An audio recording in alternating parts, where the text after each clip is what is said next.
5 minutes pour convaincre, votre rubrique qui vous permet de dire votre vérité et alors la compréhension des choses que la population doit avoir. Regardez.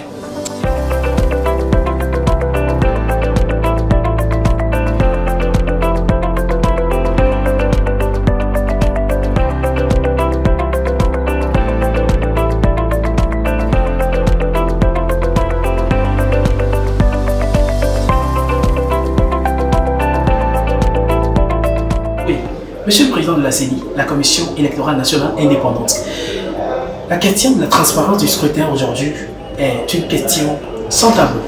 Elle se pose. Nous sommes à quelques jours, à quelques heures de ce scrutin du 22 février prochain, le scrutin présidentiel que connaîtra le Togo.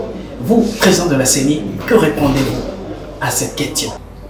On parle de transparence du scrutin. Je me suis fait le devoir actuellement, ici, maintenant, de décrire l'ensemble du processus tel qu'il a été déroulé.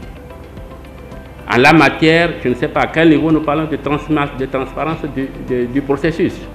Nous avons communiqué sur toute la durée sur le processus.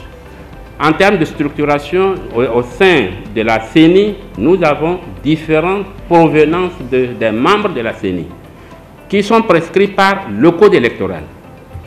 Et donc, là, c'est la constitution de la composition de la CENI est entièrement prescrite par le code électoral. Et tout au long, sur le déroulé du processus tel que je viens de l'expliquer, nous avons été clairs pour, à chaque étape, communiquer.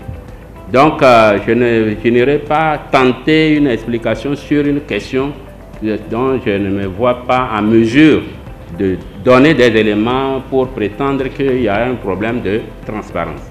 Sinon, à notre niveau, cette salle est exactement notre salle plénière et des fois nous nous amusons à dire mais quand quelqu'un a l'occasion de surprendre nos débats, il se demande mais de quoi on parle au dehors. Donc, quand nous avons ouvert la journée porte ouverte, comme je l'ai dit tout à l'heure, cette question à aucun moment n'est venue. À aucun moment la question d'une quelconque transparence de la CENI n'est venue puisque nous étions dans un environnement, dans un cercle où toutes les questions étaient ouvertes et les gens pouvaient nous sortir des éléments parlant de transparence du processus.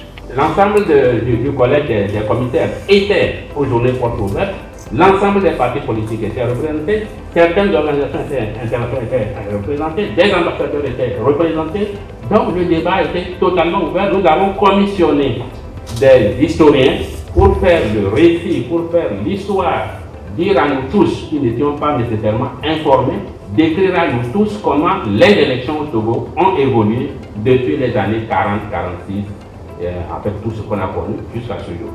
Donc je n'irai pas plus loin sur une question quelconque de transparence du processus électoral. Je vous l'ai décrit et je suis prêt à répondre à toutes les questions qui avaient une ombre quelque part sur un des aspects que je viens de vous présenter. Et voilà, je crois que vous avez été convaincus, n'est-ce pas? 5 minutes pour convaincre. Mesdames et messieurs, à très bientôt sur votre chaîne.